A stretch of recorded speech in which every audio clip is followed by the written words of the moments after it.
नमस्कार दोस्तों, हरे कृष्णा। मैं तुषार ठाकुर आप लोगों का स्वागत करता हूँ अपने चैनल पर। तो आज मैं आपको सुनाने वाला हूँ विशाख मास का 9वां अध्याय। पिछले अध्याय में हमने जाना था कि किस तरह से एक पुत्र ने अपने पिता को पिशाच की योनि से मुक्त कराया था विशाख मास के स्नान के फल से। तो आज मैं आपको सुनाऊंगा 9वां अध्याय। तो देख लेते हैं कि 9वां अध्याय किस प्रकार है। विशाख महात्म में 9वां अध्याय।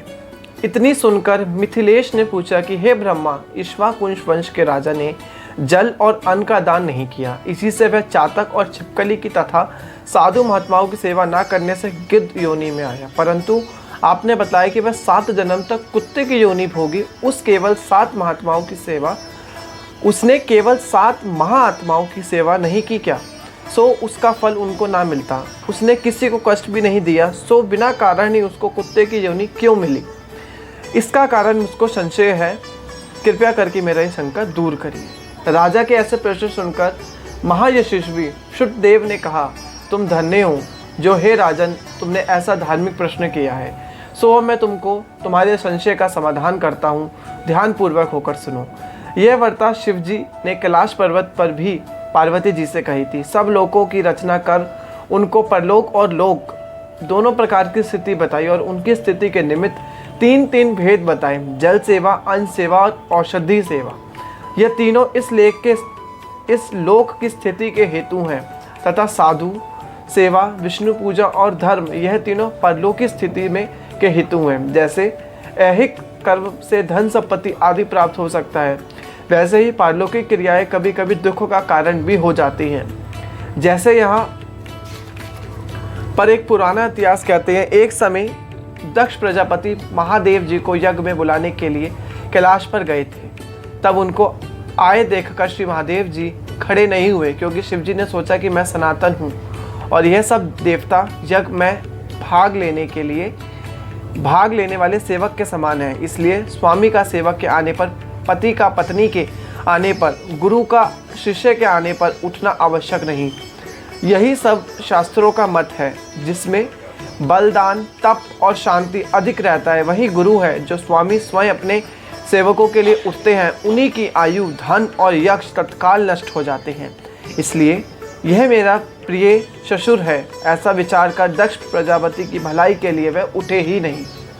यह देखकर दक्ष प्रजापति को अत्यंत क्रोध आ गया और उनके सामने ही उनकी निंदा करने के लिए वह करने लगा कि देखो, इस दरिद्री को बड़ा अहंकार हो गया और इसका धन केवल एक बूढ़ा बैल जिस पर केवल चर्म ही रह गया है, कपाल की हड्डी धारण करता हुआ पाखंडी, अहंकारी, महापवित्र, किसी का शुभ कार्य न करने वाला, दरिद्रता के मारे शीत से दुखित हाथी, चर्म का ओढ़ने वाला शमशान जिसका घर है, सर्पों का आभूषण है, ना इसमें धीरज है ना ज्ञान है, भस्मासुर के डर के मारे दूर भाग गया, भूत प्रेतादि संग इसके कुल का कुछ पता नहीं। दुरात्मा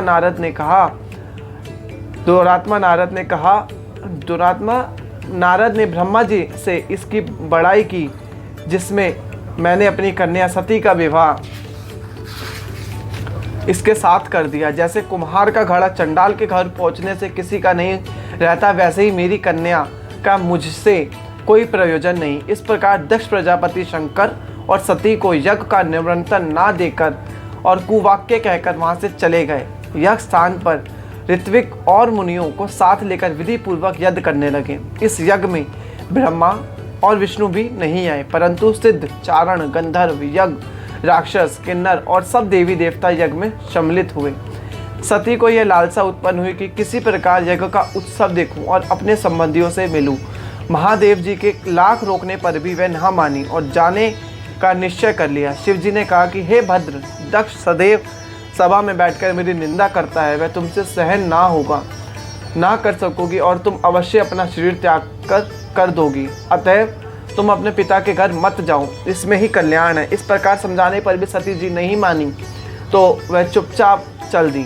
तब पीछे जाकर नंदी ने उनकी अपनी पीठ पर बिठा लिया और कितने ही भूत प्रेतादिक उनके संग हो गए।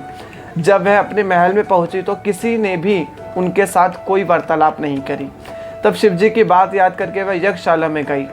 वहां पर सभा के लोग सती से कुछ भी ना बोले। सती चुपचाप वहां पर खड़ी रही और रुद्र की आहुति तक पिता की चेष्टा देखती रही। जब दक्ष ने रुद्र की आहुति नहीं दी तो सती ने क्रोध युक्त होकर कहा कि जो बड़ों का अपमान करते हैं उनका कल्याण नहीं होता। तुमने सारे जगत के रचयिता अविनाशी रुद्र को आहुति नहीं दी। यह जितने ऋषि मुनि महात्मा एकादित हुए हैं उन्होंने तुमको सद्बुद्धि नहीं दी। ऐसा प्रतीत होता है कि विधाता तुम्हारे साथ इनके भी प्रतिकूल है। जब सती यह वचन कह रही थी तब पुष्पा देवता मुंह फाड़कर हंसने लगे और कर्महीन भृग दाढ़ी और मुछ फड़कने लगी। दक्ष निंदा करने लगा। यह सब बातें देखकर सती को अत्यंत क्रोध आ गया और वह पति की निंदा सुनकर प्रायश्चित के रूप में सबके देखते देखते हवन कुंड में कूद पड़ी। सती के गिरते ही हाहाकार मच गया। शिवजी के गण भागकर शिवजी के पास आए और सारी कथा सुनाई। महादेव ने कालांतर रूप धारण कर क्रोध से अपनी जटाएं उखाड़कर पृथ्वी में दे मारी, जिससे वह बड़ा बलवान महाकाय वीरभद्र उत्पन्न हुआ।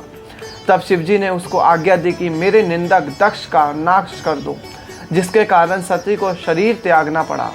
महादेव जीव की आज्ञा पाकर शस्त्र भुजाओं वाले और यमराज के सदृश वह वीरभद्र यज्ञशाला में जा पहुंचा और देवता असुर मनुष्य आदि जो भी यज्ञ में उपस्थित थे उन सबको मारने लगा और भृगु की दाढ़ी मूछ उखाड़ दी। जिसने जो अंग फड़काया था वीरभद्र ने उसका वही अंग उखाड़ कर फेंक दिया। दक्ष का सिर काटने ही लगा था, किंतु शुक्राचार्य मंत्र बल से उसकी रक्षा कर रहे थे, इसलिए नहीं काट सका। तब रुद्र ने स्वयं उसका सिर काट डाला। इस प्रकार यज्ञ में आए सबका संहार कर वह कैलाश को लौटे। जो मरने से बचे थे वह सब भागकर ब्रह्मा जी के शरण में आ गए। ब्रह्मा जी उनको साथ लेकर कैलाश में गए और वहां जाकर उनको अनेक प्रकार से समझा बुझाकर श्री शिव जी को शांत कराया। फिर महादेव जी को साथ लेकर यज्ञशाला में जा पहुंचे। यज्ञ में जो मारे गए थे उनको जीवन का दान दिया और महादेव जी ने दक्ष के धड़ पर बकरे का सिर रख दिया, जिससे आज तक उनके उपासक दक्ष को उनकी प्रसन्नता के लिए बम बम बम करते हुए भृग जी के मुख पर बकरे की दाढ़ी लगा दी। पुष्पा के दांत नहीं लगाए, उनसे कह दिया कि वह पीस कर खा लिया करेंगे। इस प्रकार सबको अंग सहित किया गया और दक्ष पूर्वत यज्ञ करने लगा। यह यज्ञ संपूर्ण होने पर सब देवता अपने अपने स्थान को चले गए। इति श्री वैशाख मास 9वां अध्याय संपूर्णम। आशा करूंगा आपको बहुत पसंद आया होगा। पसंद आया तो वीडियो को जरूर लाइक करिएगा। चैनल पे नए हो चैनल को सब्सक्राइब करना, हर बार की तरह अपने अच्छे सुझाव मेरे को देते रहिएगा। आज के लिए इतना ही, फिर मिलेंगे अगले एक वीडियो में। जब तक के लिए बोलते रहिए हरे कृष्ण।